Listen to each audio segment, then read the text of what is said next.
네, 안녕하세요. 더 웨이 영어 신정원 원장입니다. 이렇게 저희 설명에 클릭해 주셔서 감사드립니다. 잠시 제 소개 먼저 드리고 가면요. 통역대학원을 졸업했고 동시통역사로 활동을 하다가 일찍이 이제 강사로 전향을 했는데 제가 처음 했던 강의는 토익 강의였습니다.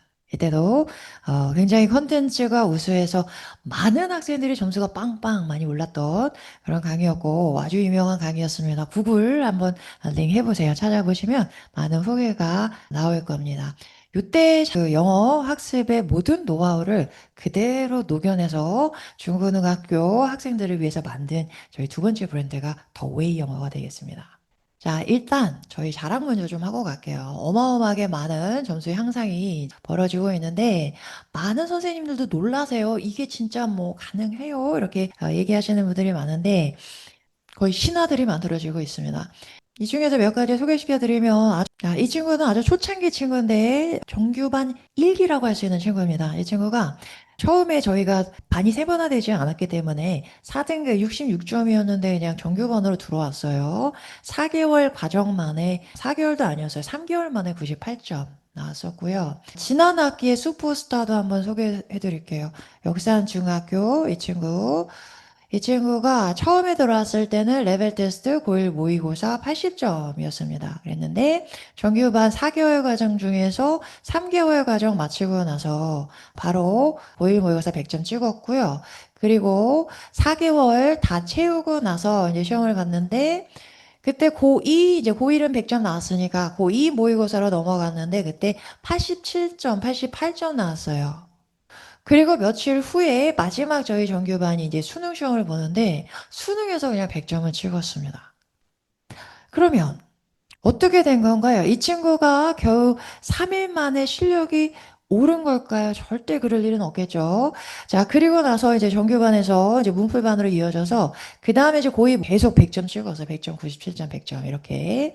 그래서 여기서 이 친구가 뭐 문법 공부를 해서 문법 무슨 실력이 어휘 실력이 오른 게 아니고 문제풀이에 있어서의 굉장히 중요한 어떤 히든 요소가 있습니다. 그거 이 친구가 체득하게 된 거죠. 이때 자, 그래서 문제풀이에 있어서 되게 중요한 요소가 뭔지에 대한 설명을 조금 이따 드리도록 하겠습니다. 그리고 또 이런 친구도 있어요. 이 친구가 이제 고등학교 때 저희 이 친구 기본반부터 들어왔습니다. 들어와서 아예 기본기부터 다지겠다 해서 처음에 시험 봤을 때 81점 나왔고 기본반에서 2개월 만에 이제 1등급 찍고 그리고 4개월 차에 이제 97점. 그다음에 정규반에 올라와서는 이제 고2 모의고사까지 97점 나왔는데 이 친구는 후기를 한번 좀 보여드릴게요. 뭐라고 얘기했냐면 숙제량이 적다고 생각한 거에 비해서 그 기억이 오래 가서 숙제량이 많은 다른 학원보다 효과적인 것 같다. 최고네요. 그죠? 복습을 되게 자세하게 해줄 수 있는 게 최고 장점인 것 같습니다. 복습. 계속 반복합니다, 저희는. 수능에 굉장히 최적화되어 있다는 게 느껴진다. 쓸데없는 거 안 가르친다. 예전에 흩뿌려진 지식들이 쫙 모이는 잘 잡히는 느낌이다. 그래서 항상 81, 89 왔다 갔다 가다가 94, 97 자리를 잡아서 다행스럽다. 이 친구는 이제 정규반에 와서 아예 그냥 기본기를 확 잡고 갔던 친구입니다. 그러면 이제 정규반이건 문제풀이반이건 저희 정규반은 주 2회 수업입니다. 월금 화목반이고 문제풀이반은 주 1회 수업입니다. 수요일 날 1회 수업인데 자 어느 반이건 간에 자 고등학교에서의 영어를 완성한다는 건 어떤 것이냐 이걸 좀 보여드릴게요. 자 모든 영어 이건 공통입니다. 문법, 어휘, 구조 이게 파악이 되면 영어는 끝난다라고 생각을 하고 고등학교 가서 모의고사 낭패 보는 경우가 종종 있습니다. 특히 굉장히 문법에 강한 여학생들 중에서 아주 세밀하게 문법 잘 보는 자 이런 친구들이 모의고사 봤는데 85점, 88점, 89점 이렇게 아까 그 친구 보여드렸죠? 고2 모의고사 87, 88 나오듯이 거기서 계속 맴돌고 팍 뚫고 올라가지 못하는 친구들이 있어요. 그 친구들이 이제 요 마지막 요 요소가 부족한 건데 자 얘가 뭐냐? 이게 바로 글읽기 능력이에요. 그래서 아는 분들은 이런 얘기를 합니다. 영어 모의고사는 국어 비문학과 같다. 그래서 세미 비문학이다. 뭐 이런 얘기를 하시는데 결국은 내가 하나하나 문장이 해석된다고 해서 모의고사 100점이 나오는 게 아닙니다. 모의고사에서 완성된 점수를 받기 위해서는 우리가 얘기하는 소위 얘기하는 문해력, 영어로 된 글에 대한 문해력을 가지고 있어야 된다는 얘기예요. 자, 요게 그럼 어떤 건지 뜬구름 잡는 얘기 말고 아주 구체적으로 좀 들어가 볼게요. 자, 들어가기 전에 잠깐 이런 얘기를 해볼게요. 중학교에서 이제 고등학교로 이어질 때 아이들이 느끼는 영어의 체감 난이도를 제가 한번 그래프로 표현해 봤습니다. 중학교 1학년, 2학년, 3학년 완만하죠? 그러다가 중3에서 고1로 넘어갈 때 한번 팍 뜹니다. 이때 제대로 준비하지 않고 들어가면 굉장히 당황합니다. 자, 고1에서 고2로 넘어갈 땐 다시 좀 원만합니다. 비슷해요. 고1, 고2 모의고사는. 자, 그러다가 이제 수능으로 올라갈 때 다시 한번 점프를 한번 합니다. 그래서 이때 다시 한번 좀 대비가 필요합니다. 그래서 이때 준비가 필요하고, 그 다음에 이때 이제 또 고3 모의고사로 올라가는 이제 준비가 필요하겠습니다. 그러면 도대체 수능으로 올라갈 때, 그리고 아이들이 중3에서 고1로 넘어갈 때도 마찬가지고 똑같은 좀 문화적 충격 같은 걸 아이들이 느끼는데 왜 이렇게 어려워지느냐? 이거를 한국말로 한번 표현을 해볼게요. 중학교 3학년 때 아이들이 접하는 지문은, 영어 지문은 요런 글이에요. 야채는 몸에 좋으니까 많이 먹어야 해요. 딱 보자마자 바로 직관적으로 알아들을 수 있는 이런 글이 나옵니다. 이제 고1로 올라가면 이제 관념적인 이런 이제 섭취량 이런 어휘들이 늘어납니다. 읽어볼게요. 채소는 우리 몸의 이로움으로 섭취량을 늘려야 합니다. 뭐 괜찮아요. 이 정도 소화할 수 있습니다. 고2로 올라가서 보겠습니다. 녹색 채소의 충분한 섭취는 건강의 이로움으로 적극 권장되어야 합니다. 좀 복잡하긴 한데 조금 정신 차리면 따라갈 수 있습니다. 자, 고3 보여드릴게요. 자, 이렇게 나옵니다. 안젤라 MG 코빅 박사가 막 이름도 읽히지도 않습니다. 어느 나라 사람인지. 자, 이 박사가 이끄는 세계영양학회에서 2021년 발표한 연구 결과가 보여주듯이 채소 섭취의 빈도 및 비중 확대가 우리 건강에 미치는 긍정적 영향은 절대 간과해서는 안 될 수준에 이른다. 이렇게 나와요. 자, 읽고 나는데 내가 뭘 읽었는지 머리에 남지 않습니다. 그래서 수능으로 올라갈 때 대비가 되어 있지 않은 친구들은 한번 헉합니다. 아이들이 국어 비문학에서 느끼는 것도 똑같은 감정입니다. 그러면 이 글들을 어떻게 소화를 해야 되느냐? 두 가지로 나눠서 보여드릴게요. 첫 번째, 쉽게 나만의 언어로 요약할 수 있어야 됩니다. 자, 요약한다는 것은 굉장히 중요한 종합적인 사고 능력입니다. 이거를 요약해서 보여주기 위해서는 뭐가 핵심이고 뭐가 주변 정보인지 구분할 수 있어야 돼요. 어떤 게 상위 개념이고 어떤 게 하위 개념인지 그 우선순위를 매길 수 있어야 됩니다. 자, 첫 번째, 쉽게 나만의 언어로 요약하기. 이게 굉장히 중요합니다.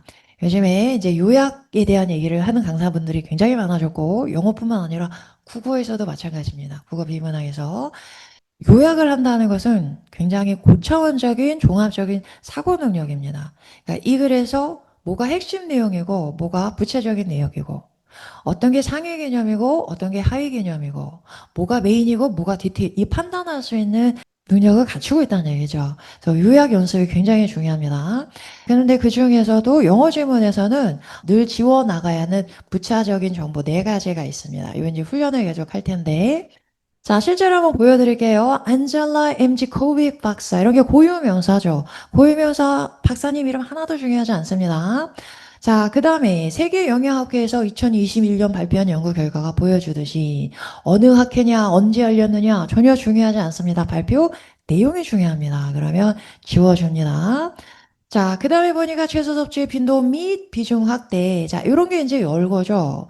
자, 고3으로 올라갈수록 열거가 굉장히 많이 나옵니다. A, B, N, C 하고 나열되는데 하나하나 다 읽고 있을 필요 없습니다. 마음에 드는 거 하나 잡고 나머지는 그냥 버려주면 됩니다. 자꾸 정보를 줄여줘야 됩니다. 자, 우리 건강에 미치는 우리 별거 아니지만 부차적인 사례에 해당하는 거 자꾸 지워버립니다. 그 다음에 굉장히 영어적인 표현인데요. 절대 간과해서는 안 될 수준에 이른다. 간과한다는 게 부정적인데 그러면 안 된다. 또 부정이죠. 이중부정. 자, 영어에 굉장히 많이 쓰는 표현인데 우리 뇌가 막 꼬이게 만드는 그런 요소입니다. 자, 결국 이중부정은 긍정이죠. 지워주시면 됩니다. 이렇게. 자, 그러면 이렇게 남았습니다. 어떻게 읽어주나요? 채소 많이 먹으면 몸에 좋습니다. 채소 몸에 좋아. 이렇게 요약하는 능력. 요걸 키우는 게 일단 첫 번째로 중요합니다. 자, 그러면 여기서 끝이냐? 끝이 아니고요. 자, 두 번째는 연결해서 읽기입니다. 연결해서. 첫 번째 문장을 이렇게 요약했으면 절반의 성공이다. 자, 영어는 대부분 첫 문장이 주제문인 경우가 많습니다. 주제가 거의 파악이 된 것 같아요. 최소 몸에 좋아. 자, 그 다음에 다음 글들은 이 문장과 연결해서 읽어줘야 됩니다.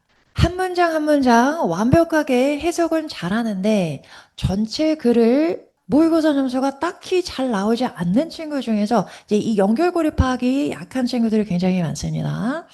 자, 연결고리는 크게는 세 가지밖에 안 됩니다. 작가도 자기가 얼마나 난해하게 말했는지 알고 있어요. 그래서 두 번째 문장은 대부분이 재진술인데 두 번째 문제 다른 언어로 다시 한번 표현해 줍니다. 그거를 재진술이라고 합니다. 그 다음에 작가가 주장하는 바를 조금 더 쉽게 이해하도록 돕기 위해서 사례를 들어주는 경우가 있습니다. 예시. 자, 그 다음에 이제 제일 중요한 부분인데 작가가 갑자기 but 하면서 반론을 제기하죠. 자, but이 나왔다, however 나왔다 무조건 세모 표시하라고 합니다. 이 뒤가 바로 작가의 주장이에요. 그래서 절대 놓쳐선 안 되는 부분이 but입니다. 이렇게 연결이 됩니다. 자, 이 중에서 또 하나 중요한 부분이 예시 부분인데요. 작가는 분명히 우리의 이해를 돕기 위해서 예시를 들어줍니다. 근데 예시가 영어로 되어 있죠. 그리고 여기 나와 있는 사례는 대부분이 영어권, 미국이나 영국의 사례겠죠.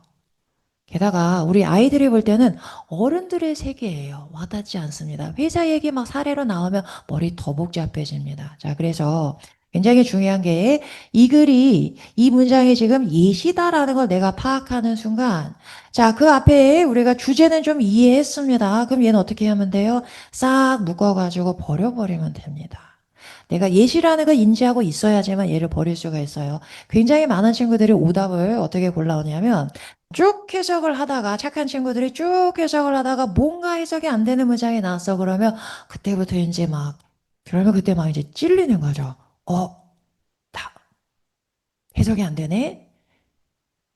나 해석이 안 되네. 그러면 어떻게 되느냐? 이제 그 문장에 집착이 생겨요.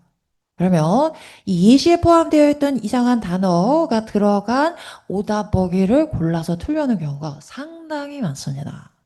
그래서 다 이렇게 설계되어 있는 것 같아요. 그래서 얘를 싹 묶어서 예시구나 몰라도 상관없네 버려버리지 않으면 여기에 괜히 집착하게 되고 관련해서 오답 이상한 오답 골라오게 된다는 얘기예요. 글의 흐름을 파악하면서 읽는 건 굉장히 중요합니다. 이렇게 추상적으로만 얘기하면 좀 와닿지 않을 것 같아요. 그래서 한번 실제 문제를 풀어보면서 한번 적용을 한번 해보도록 하겠습니다. 자, 이 문제는 작년도 수능 문제입니다. 34번은 전통적으로 킬러 문항입니다. 그런데 웬 한국말인가요? 한국말을 한번 풀어보겠습니다. 글읽기 중요성을 설명을 드리기 위해서 해석이 한 문장 한 문장이 해석이 된다고 해서 독해가 완성되는 게 아니다라는 걸 보여드리기 위해서 저희가 일단 한번 한국말로 한번 풀어보겠습니다. 이 문제는 35% 정답률 어마어마하죠. 자, 한번 접근해 보겠습니다. 중앙 집중화된 공식적인 규칙은 뭐뭐다. 빈칸에 들어갈 말을 골라와야 합니다. 자, 그다음 문장부터 들어가 봅니다. 야구 규칙은 그저 선수들의 행동을 규제하는 것만이 아니라 경기하는 것을 구성하는 행동을 규정합니다. 규칙은 사람들이 야구를 하지 못하게 막는 게 아니라 사람들이 야구를 할 수 있게 하는 바로 그 관행을 만들어냅니다. 악보는 규칙을 부과하지만 그것은 또한 사람들이 음악을 만들어낼 수 있게 하는 양식을 만들어내기도 합니다. 기업 설립을 가능하게 하는 법규, 유언장과 신탁금의 사용을 가능하게 하는 법규, 양도성 증권을 만들어내는 법규, 계약하는 관행을 확립하는 법규는 모두 사람들을 위해 새로운 기회를 만들어내는 관행을 만들어냅니다. 그리고 우리에게는 판사, 신탁관리자, 동업자, 후견인과 같은 법률 시스템 내에서 개인이 수행하는 역할을 확립하는 법규가 있습니다. 물론 이러한 역할을 확립하는 법규는 그 역할을 차지하는 사람들의 행동을 제약하지만 규칙은 또한 역할 그 자체를 만들어내기도 합니다. 그것들이 없다면 개인은 역할을 차지할 기회를 갖지 못할 것입니다. 자, 어떤가요? 제가 아까 보여드렸던 간과해서는 안 될 것이다 라는 질문과 아주 유사하죠. 자, 그러기를 못하는 학생들의 특징. 여기서 이제 신탁금, 이런 디테일이 머릿속에 둥둥 떠다닙니다. 신탁 관리자 후견인, 모르는 단어 나왔는데, 양도성 증권. 자, 다 디테일이에요, 디테일. 전혀 중요하지 않은. 이렇게 디테일에 함몰되어서는 절대로 안 되고요. 크게 크게 뼈대 위주로 핵심을 잡아내는 게 중요합니다. 자, 요약 어떻게 하는 건지 한번 보여드리겠습니다. 자, 이번에 그러면 영어로 한번 풀어보겠습니다. 요약을 하기 위해서 중요한 게 아까 구체적인 정보 제껴야 된다고 얘기했죠. 그 다음에 이제 뼈대 바르기. 저희 더 웨이 영어의 가장 중요한 게 이제 뼈대 바르기라는 건데, 자, 뼈대 바르기라는 건 문장 구조를 분석하는 툴입니다. 그런데 문장에서 일단 주어, 동사, 목적어, 뼈대를 발라내는 거예요. 그 작업이 굉장히 중요한데, 그 뼈대 위주로 요약을 할 겁니다. 뼈대에 아무리 문장이 길어져도 뼈대는 왜소합니다. 뼈대 안에 핵심적인 내용이 다 담겨져 있습니다. 그래서 긴 문장에서 뼈대를 발라내는 연습을 우선은 아이들이 해야 합니다. 자, 일단 제가 뼈대를 다 발라놨어요. 발라놨고, 자, 뼈대만 따라가면서 우리가 글을 한번 읽어보겠습니다. 처음에 어떻게 나왔나요? 규칙은 뭐뭐일 수 있습니다. 자, 일단 첫 번째 문장에 빈칸이 나와 있으니까 첫 번째 문장은 버리고 두 번째 문장부터 보겠습니다. rules, 규칙은 don't regulate behavior. 행동을 규제하지 않습니다. 세미콜론이 나고 they는 rules를 받아오겠죠. 자, 규칙은 determine the behavior. 행동을 오히려 결정합니다. 자, 영어에서 굉장히 많이 나오는 구문입니다. not A but B 구문이 되겠는데요. 자, 여기서 작가의 주장은 A가 될까요? B가 될까요? A가 아니고 B예요. 당연히 B를 강조하는 거죠. B를 강조하기 위해서 그 대조적인 개념을 앞에서 시선을 끌기 위해서 보여주는 거죠. 대비 효과를 살리면서 B를 강조하는 겁니다. 그러면 작가의 주장은 B구나. B가 중요합니다. 다시 한번 정리 요약해 보겠습니다. 규칙은 뭐 하는 게 아니고 규제하는 게 아니고 행동을 결정한다. 이렇게 나왔네요.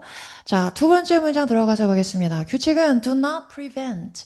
막는 것이 아니고요. 자, not 여기 중요하지 않죠. 그 다음에 문장이 중요하겠네요. 규칙은 create practice.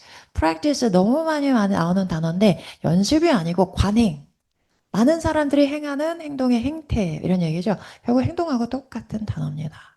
자, 규칙은 막는 것이 아니고 관행을 만들어냅니다. 최진술이네요. 최진술. 자, 그 다음에 뭐라고 나왔나요? score 하고 나왔습니다. score music. 음악의 악보라는 얘기죠. 악보는 규칙을 부과합니다.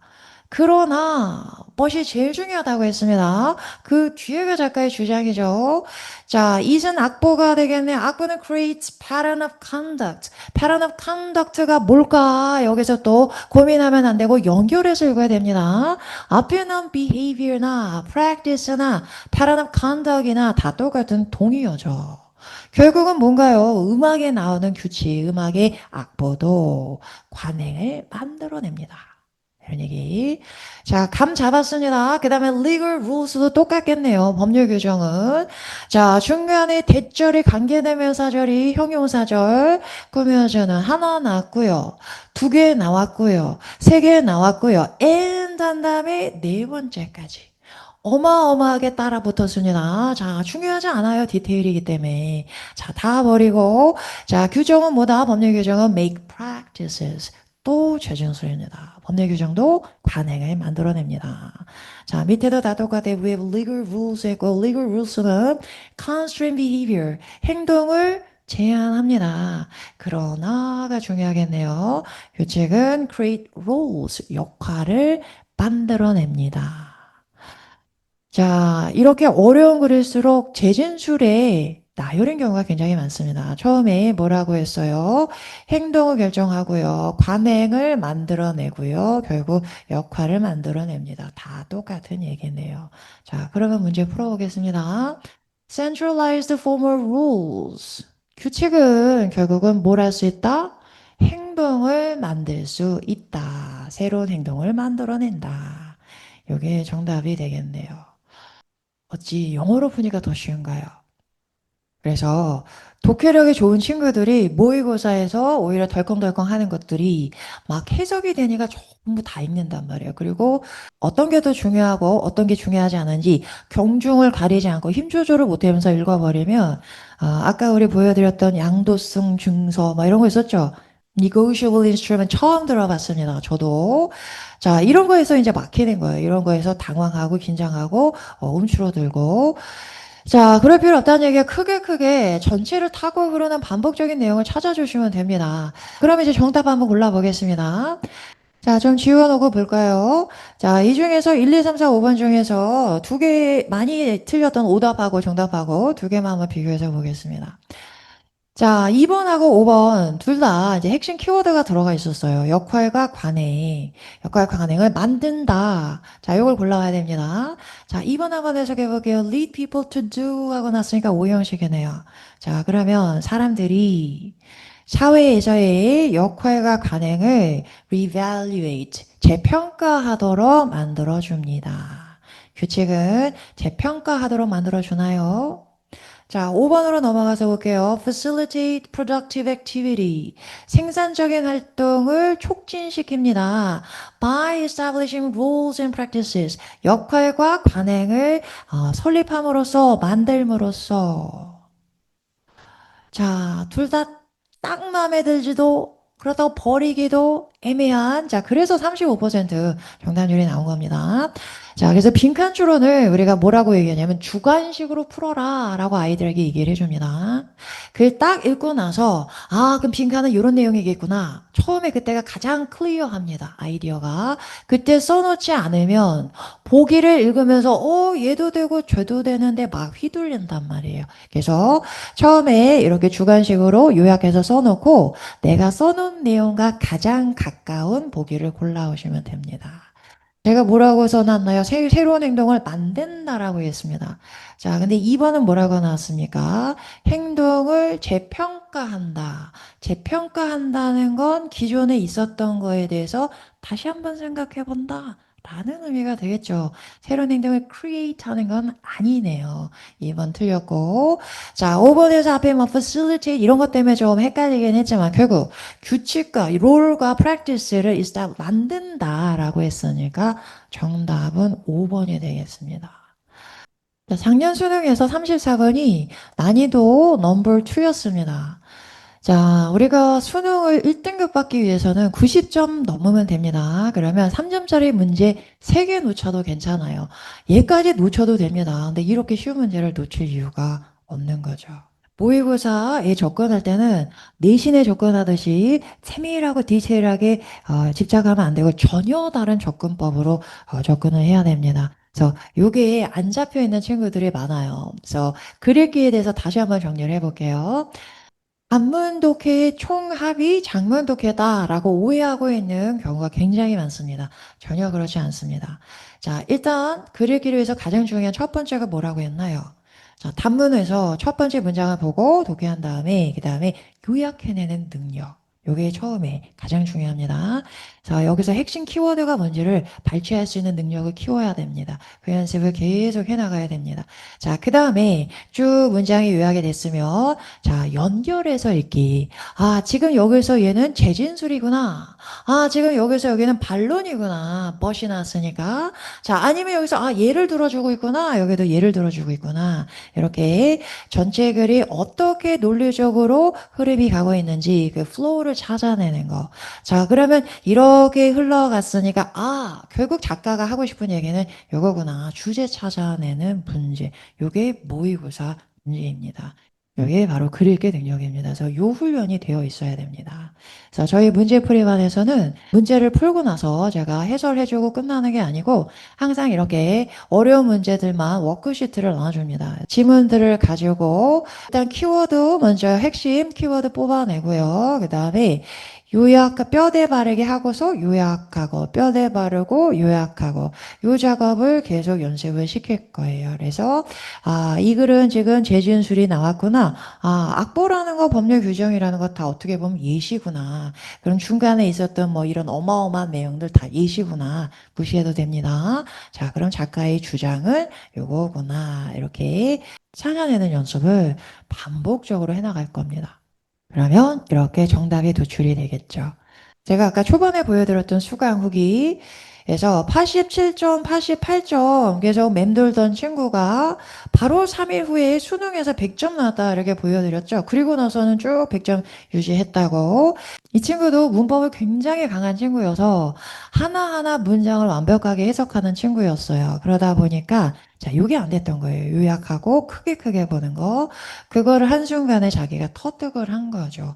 요 과정을 자기가 아하 하면서 요런 페이스로 이렇게 가는 거구나. 요거를 자기가 터득을 해야 됩니다. 이 친구는 수능 고2 모의고사 풀고 나서 한 20분 남습니다. 잘 푸는 친구들은 시간이 모자라지 않아요. 오히려 남습니다. 자, 요 연습이 굉장히 중요합니다. 그런데 영어 시험을 완성하는 네 가지 요소가 있다고 했어요. 정답이 안 보여요. 다 모른다면. 자, 내가 어휘가 좀 잡혀 있어? 그럼 이제 희미하게 보이기 시작합니다. 자, 문법. 하고 나면 더 잘 보이겠죠? 자, 구문, 그 다음에 글읽기 능력. 그러면 그냥 정답이 손 들고 서 있는 거죠. 나 잡아가. 이렇게. 그러면 이제 아주 글 읽는 게 재미있어집니다. 근데 이 중에서 나한테 부족한 요소가 뭐다라는 거를 빨리 판단하고 그리고 그 부분을 채워나가야 됩니다. 그래서 글 읽기 능력이 부족하다는 친구들은 이제 문풀반에 오는 게 좋고요. 그게 아니고 구문이나 문법이 나는 굉장히 약하다 하는 친구들은 오히려 지금 시간이 좀 없긴 하지만 아예 기본기부터 다시 다진다 생각하고 정교반에 들어와서 4개월 주 2회 코스를 한번 거치는 게 오히려 더 빠른 길이 될 수 있어요. 자, 요번에 들어오게 되면 7월, 8월 다니고 9월 내신 동안에 한 달 쉬고요. 그리고 10월 달 다니고 그리고 기말 끝나고 나서 이제 12월 달에 다니면 됩니다. 4개월. 그러면 정말 탄탄하게 기본기를 다질 수가 있습니다. 자, 문법이나 구조가 약한 친구들이 어떤 문제가 생기는지를 한번 보여드리겠습니다. 자, 이런 문장을 하나 이제 해석을 한번 해볼게요. 단어는 어휘는 이제 미리 이렇게 제시를 해드리겠습니다. ambiguous, 애매모호한, context, 굉장히 많이 나오는 어휘네요, 요즘. 문맥, indicate, 보여준다, intend, 의도한다, 이런 얘기예요. 자, 이 문장 이제 해석이 깔끔하게 돼야 될 텐데, 제가 한번 읽어보겠습니다. An ambiguous term is one which has more than a single meaning and whose context does not clearly indicate which meaning is intended. 자, 요 문장을 읽고 나서 모르는 건 아닌데 확실하게도 모르겠고 희끄무리야. 자, 이런 상태가 되면은 완성도 있는 또 점수가 나오기 힘듭니다. 자, 그런 친구들의 경우에는 이제 문법 구조 요 부분이 취약하다고 볼 수 있어요. 좀 구체적으로 들어가 볼게요. 어디서 걸릴 수 있는지. 처음에 뭐라 그랬습니까? ambiguous term, 애매모호한 용어는 is one, 하나입니다. 했으면 이제 벌써 땡입니다. 자, 여기서 one은 대명사예요. 친구랑 옷 사러 갔는데 친구가 I like the pink one 이렇게 얘기했어요. 자, 그럼 나는 분홍색 옷이 마음에 들어 이런 얘기죠. 자, one은 앞에 언급된 명사를 그대로 받아오는 대명사입니다. 그러면 one은 누굴 받아올까요? 앞에 나온 명사 하나밖에 없네요. term 받아오겠네요. 자, 그럼 이렇게 읽어주셔야 됩니다. ambiguous term, 애매모호한 용어는 용어입니다. 자, 그러면서 which, 관계대명사절이 나왔습니다. 자, 여기까지 묶어서 얘는 앞에는 term을 꾸며주는 형용사절입니다. 그 다음에 and가 나고 and 돼서 whose. 자, whose 소유격 관계대명사라고 하죠. 자, 얘도 형용사절입니다. 묶어서 얘도 또 term을 꾸며줍니다. 그래서 term을 꾸며주는 형용사절이 A and B 이렇게 두 개 나와 있네요. 자, 구조 분석은 끝났습니다. 자, 그럼 이제 해석 들어가 보겠습니다. 자, 애매모호한 용어는 용어인데 어떤 용어냐? Which has more than a single meaning. 하나의 의미보다 더 많은 의미를 가지고 있는 용어입니다. 자, 요런 애 우리 한국말로 뭐라고 얘기하나요? 자, 옆에다 적어 볼게요. 다의어라고 하죠. 여러 가지 뜻을 가지고 있다. 그래서 자, 다의어는 무슨 뜻으로 쓰였는지 모르니까 ambiguous, 애매모호한 용어가 되겠네요. 자, 그 다음 하나가 더 있습니다. and whose가 나왔습니다. whose 나오면 해석도 멈칫하는 친구들 많이 있습니다. 자, whose 소유격은 어떻게 해석하느냐?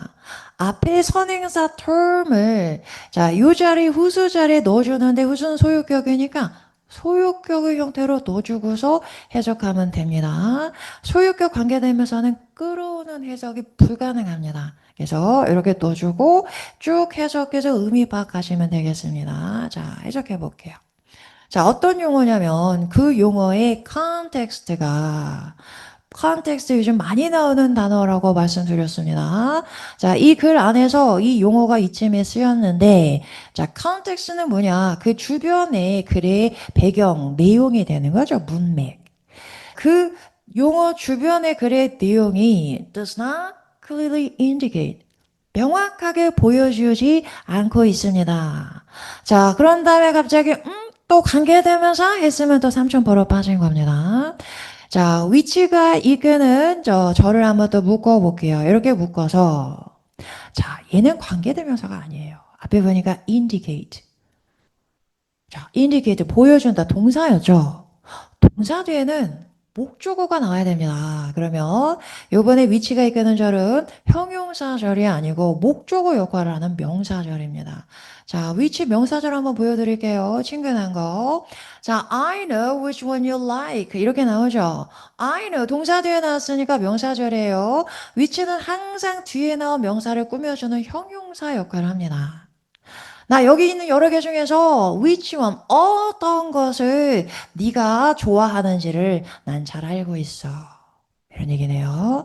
자, 그럼 동사대에서 위치를 보는 순간, 아, 명사절. 그럼 위치는, 자, 뒤에 나온 meaning을 꾸며준다. 이렇게 해석해 줘야 되겠죠. 자, which meaning. 어떤 의미가 의도되었는지. 자, 아까 다 의요라고 했습니다. 뜻이 여러 가지예요. 근데 그 중에서 어떤 의미가 이 문장에서 의도되었는지를 그 용어 주변의 문맥이 명확하게 보여주지 않는 용어, 그런 용어가 애매모호한 용어입니다. 결국 클리어하게 메시지를 전달받기 위해서는 구조 분석 중요하고요. 그 다음에 문법도 굉장히 중요합니다. 자, 만약에 내가 문법이 약하다 그러면 정규반에서 4개월 동안 완벽하게 기본기 다진다. 정말 그게 훨씬 더 좋은 선택일 것 같아요. 결국은 대학 가서도 원서 많이 읽어야 됩니다. 그리고 또한 그리고 글로벌 시대에서 영어는 일단 기본 언어가 될 수밖에 없는 거죠. 자, 정규반의 커리큘럼을 한번 보여드릴게요. 정규반에서는 32회의 수업을 걸쳐서 이제 문법을 준동사부터 시작해서 동사의 종류, 동사의 형태 변화, 그리고 접속사까지 하나하나 문법 배우고 연습하고 외우고 다져갑니다. 다져가고 자, 모의고사 지문이죠. 학평도 이제 유형별로 하나씩 달아갑니다. 달아가고 중간중간에 이제 모의 테스트, 빈칸 추론 순서, 문장삽입 제일 어려워하는 부분 제일 많이 다룹니다. 이렇게 해서 4개월 과정이면 특히 중학교 학생들도 다 정규과정 다 소화하는데 고등학교 학생들이 특히 고등학교 진학해서 종교반에 들어온 친구들은 정말 소화 속도가 빠릅니다. 아까 제가 후기에서 보여드렸죠? 그런 친구들은 우리 숙제 정도는 우습죠. 숙제 별로 없다고 생각해요. 그래서 탄탄하게 문법 다지고, 구조 다지고, 그리고 학평도 유형별로 다 문제 유형 다 마무리하고, 그리고 어휘까지, 목화까지 완벽하게 다지고 가는 것도 결코 시간이 아깝지 않은 효율성이 떨어지지 않는 과정이라고 생각합니다. 자, 저희 전체 강의 편성표입니다. 입문, 기초, 기본, 정규로 이어지고 있고요. 문제풀이반은 두 가지로 나눠져 있습니다. 그래서 5시 반부터 시작하는 반은 고1이나 고2 모의고사로 진행이 되고요. 그리고 6시 반부터 시작하는 반은 고3 모의고사로 진행이 됩니다. 자, 이렇게 저희 수업이 레벨별로 구성이 되어 있습니다. 모든 반은 1월달, 7월달에 개강을 하는데 문제풀이 반은 그냥 아무 때나 와도 상관없습니다. 그래서 상시 오픈되어 있는 반입니다. 자, 여기까지 해서 개략적인 저희 설명을 드렸고요. 이제 조금 더 자세한 설명을 원하시거나 하시는 분들은 언제든 바로 전화 상담해 주셔도 좋고요. 오프라인 설명회가 또 열려 있으니까 많이 참석해 주시고, 저희 블로그에도 강의 별로 아주 자세한 설명이 있으니까 참고해 주시면 되겠습니다. 자, 이렇게 저희 설명회 끝까지 들어주셔서 너무 감사합니다. 자, 여기서 설명회를 마치도록 하겠습니다. 수고하셨습니다.